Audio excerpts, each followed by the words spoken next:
Have you found yourself avoiding people more as you get older? It's not because you're angry or bitter, but because lately silence feels more comfortable than company. The idea of small talk or being surrounded by others feels heavier than it used to, and that's okay. There's a reason for this shift, and it's not just aging, it's about clarity. It's about the emotional economy. As we grow older, we become more attuned to what nourishes us and what drains us. It's not weakness but wisdom. You've learned to guard your energy, to prioritize what matters, and to let go of what no longer serves you. The truth is, the older we get, the less time we have for anything that feels empty, forced, or fake. Conversations that once seemed easy can now feel exhausting, and large groups can feel draining. In this video, we'll explore 6 deep reasons why you might be avoiding people more these days.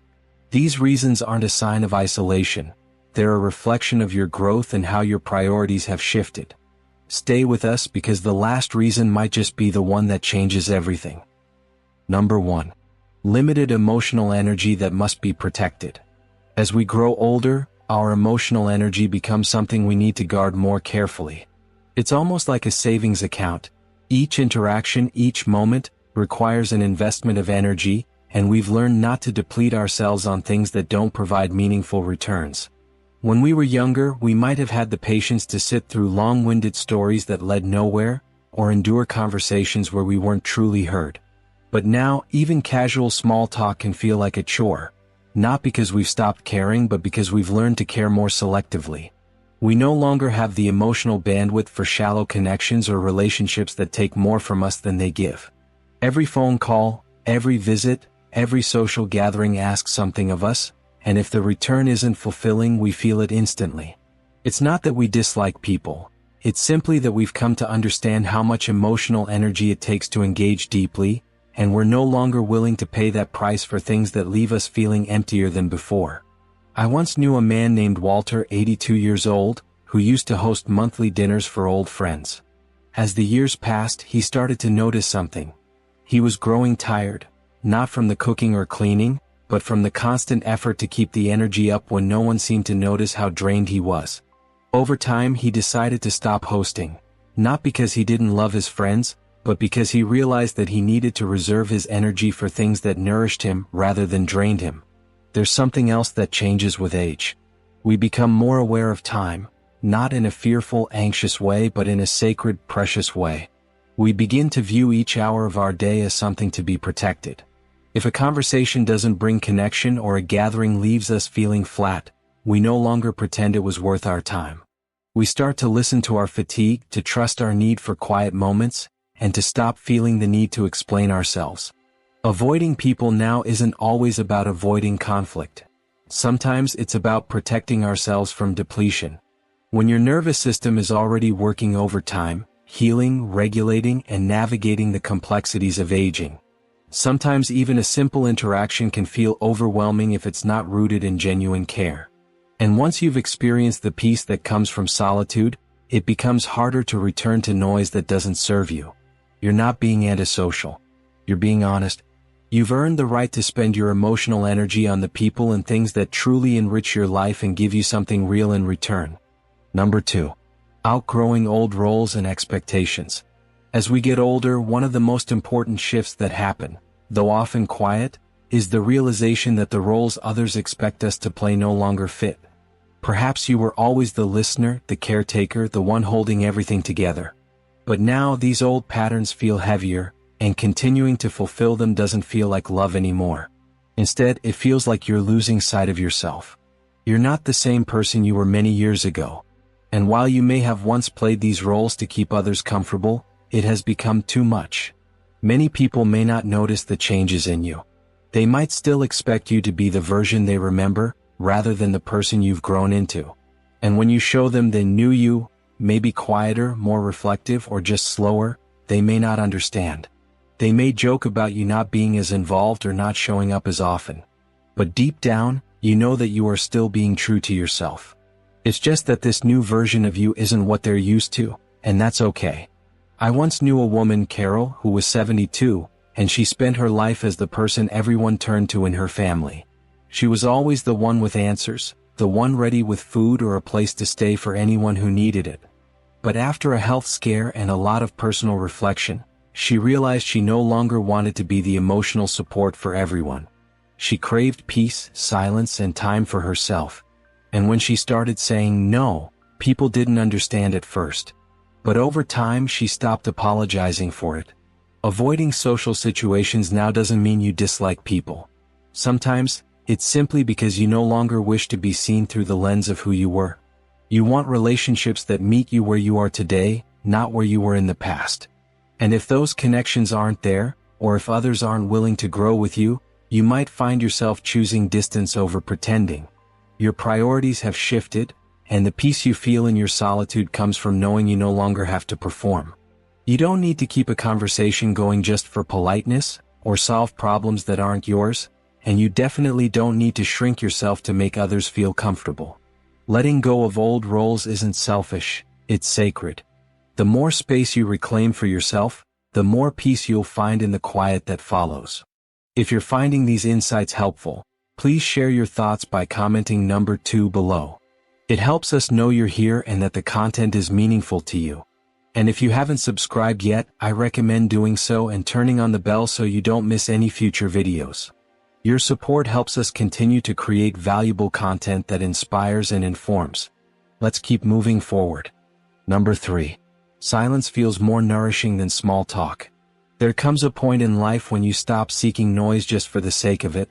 You stop filling the quiet with words and begin to appreciate silence, not just as a break between conversations, but as something valuable in itself. What once felt like loneliness now feels like clarity. It's a space where you can hear your own thoughts, feel your own presence without interruption. Once you've experienced that kind of peaceful silence, small talk begins to feel like unnecessary noise. For years, you might have attended gatherings out of habit, answered calls simply because they came in, or kept up appearances just to be polite. But now, conversations about the weather, the latest news, or the neighbor's backyard remodel feel shallow. You crave something deeper. You want to discuss things that matter, or sometimes you prefer not to talk at all. If depth isn't there, you'd rather enjoy the quiet than stretch yourself trying to make something meaningful out of nothing. I remember a man named Frank, 85, who once told me he stopped going to his weekly coffee group. Not because he didn't like the people, but because the conversations never went anywhere. They stayed at surface level, always repeating the same complaints or small talk. He said, "I realized I was leaving those mornings feeling more drained than uplifted." So, instead of attending those gatherings, he started walking alone by the lake. Not to isolate himself, but to listen, to reconnect with himself and what truly mattered. Avoiding people now may simply mean that you've learned to value peace over presence. You no longer feel the need to catch up just to stay in the loop. You're fine with missing out on the latest updates, and you're comfortable with long pauses in conversation. You're no longer trying to entertain or impress, you're simply trying to be. It's not that you don't want connection, you do. But now you want it to be real. You want conversations that are restful, that are rooted in something deeper than obligation.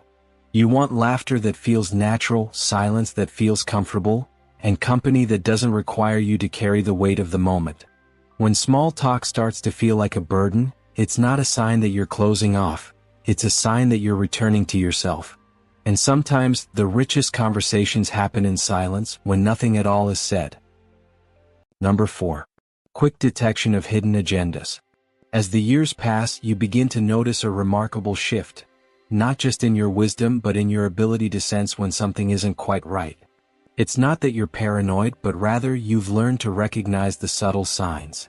After years of engaging with people, observing their behavior, and reflecting on countless interactions, you now trust your instincts more than you ever did before.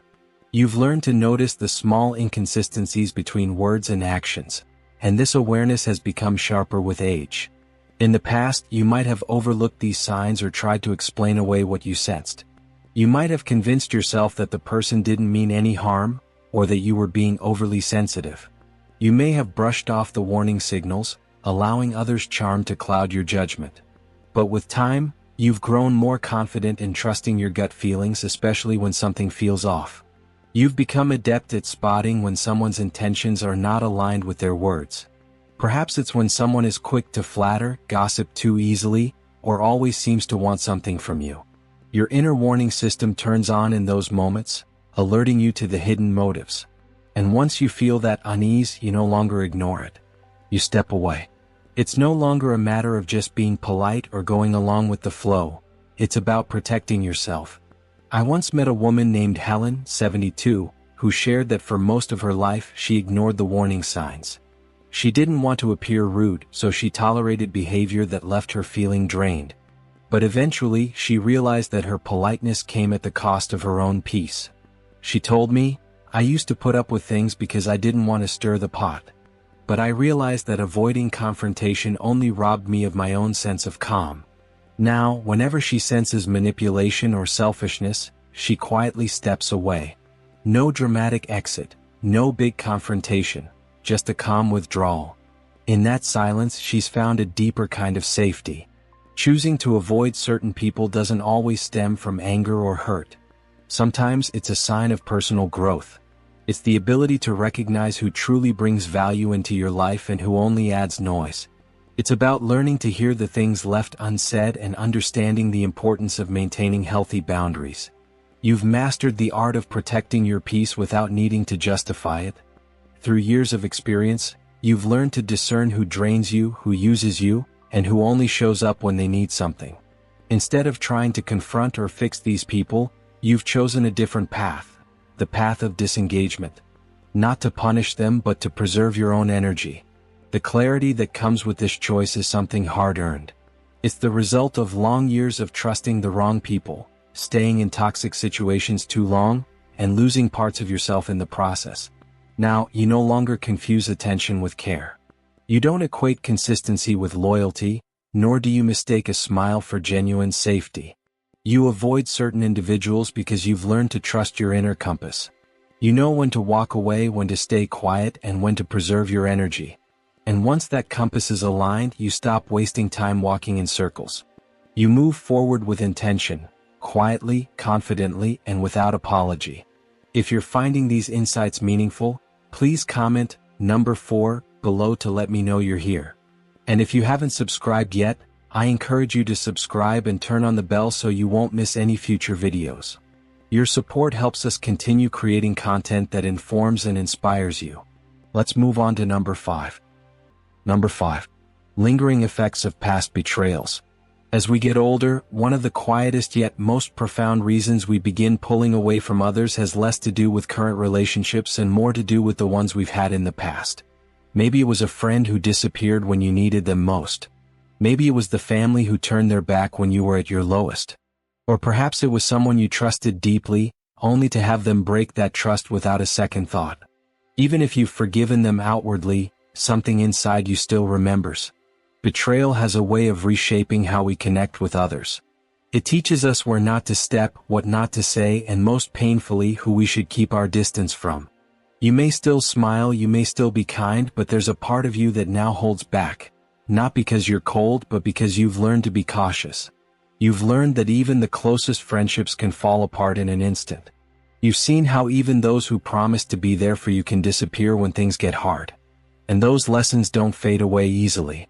They settle into your heart like a soft warning, reminding you to be careful. I once met a man named Albert, 82, who shared that he wasn't bitter about his past. Instead, he had simply grown tired of constantly testing whether people would show up when he needed them. He had spent years being disappointed, not because people were cruel but because they were inconsistent. Over time, he realized that peace wasn't found in giving second chances. It was found in solitude, a kind of solitude that never let him down. When people ask why you're more distant now, they may not see the history that brought you here.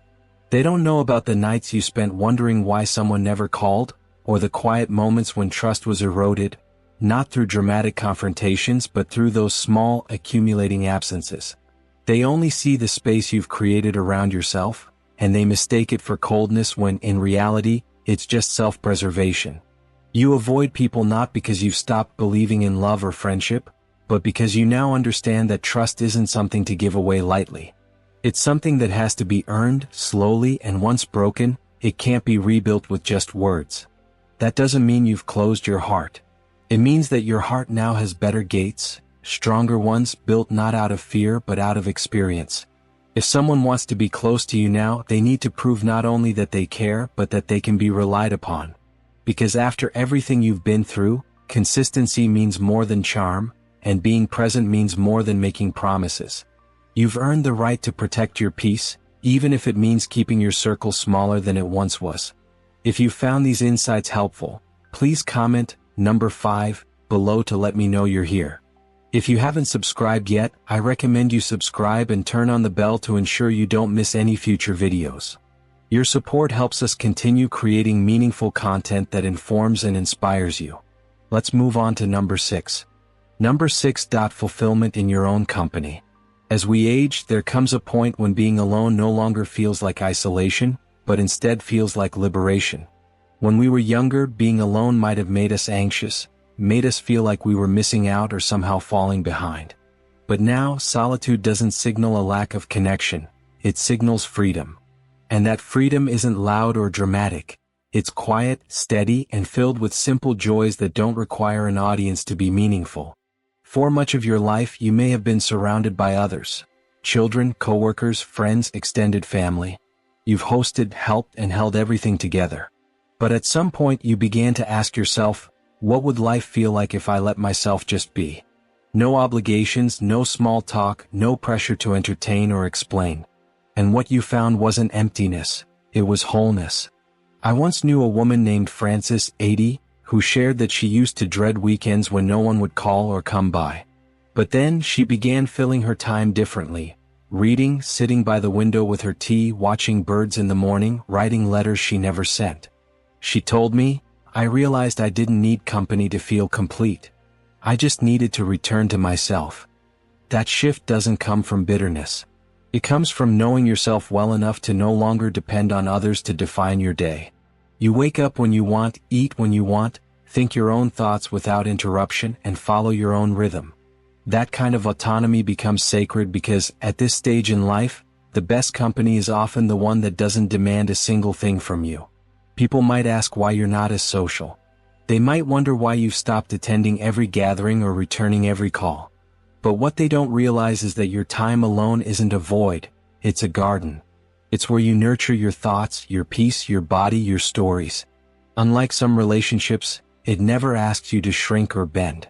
You've found comfort in your own presence, and by doing so, you've removed the pressure to always explain, always adapt, always show up for others before yourself.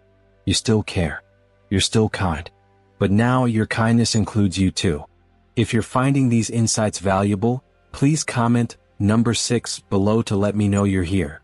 And if you haven't subscribed yet, I recommend you subscribe and turn on the bell so you don't miss any future videos. Your support helps us continue creating meaningful content to inform and inspire you. Now let's move forward. Number 7. Embracing the beauty of life's imperfections. As we grow older, we often come to a profound realization. Life doesn't have to be perfect to be beautiful. When we were younger, we might have sought perfection in everything. The perfect job, the perfect relationship, the perfect home. We measured our worth against the standards set by society, by others, and sometimes by ourselves. But with time, we start to see the value in life's imperfections. We learn that it's the cracks, the rough edges, the moments of struggle and failure that give life its richness and depth.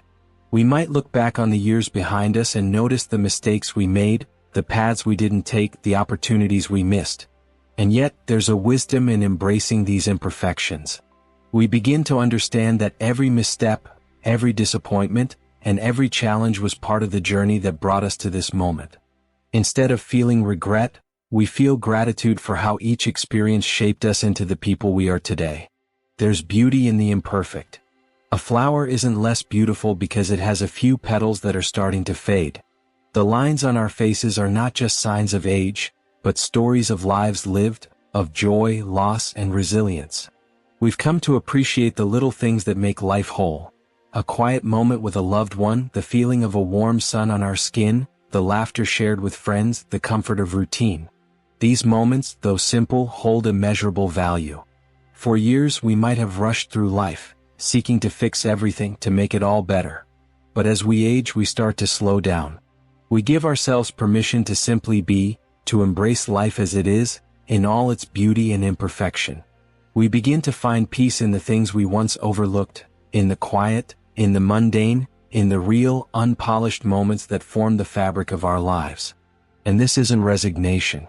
It's acceptance, a deep, quiet acceptance that life doesn't need to be flawless to be worth living.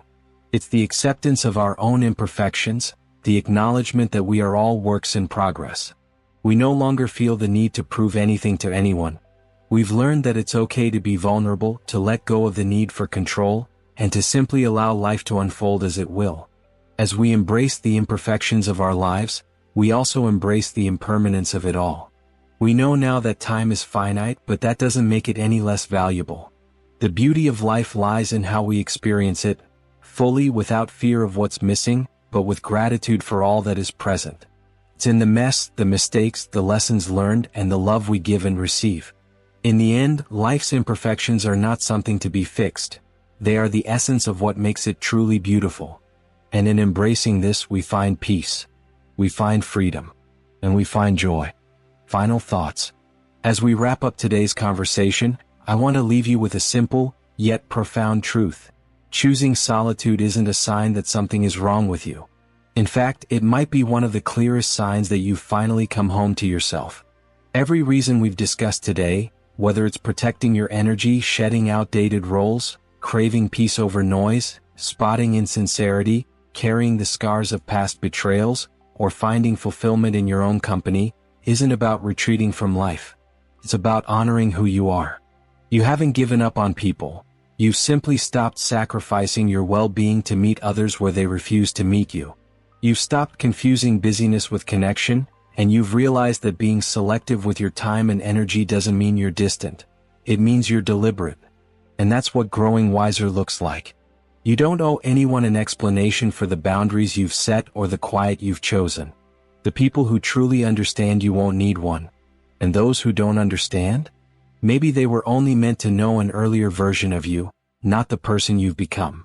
So, if you've been wondering why your circle feels smaller, why your tolerance feels lower, or why your desire to engage feels quieter, now you know. You're not broken. You're simply awake. And this awakening will continue to guide you toward a kind of peace that doesn't depend on the presence of others. Thank you for being here with us today. We'd love to hear from you. Leave a comment below and share one thing you've learned from today's conversation and how you plan to bring it into your life. Your thoughts matter to us, so don't hesitate to share. Reading your comments gives us the motivation and encouragement we need. If you enjoyed this video and found it helpful, please like, subscribe, and share. Your support allows us to continue creating meaningful content that informs and inspires. Thank you for watching, and we look forward to seeing you in the next video.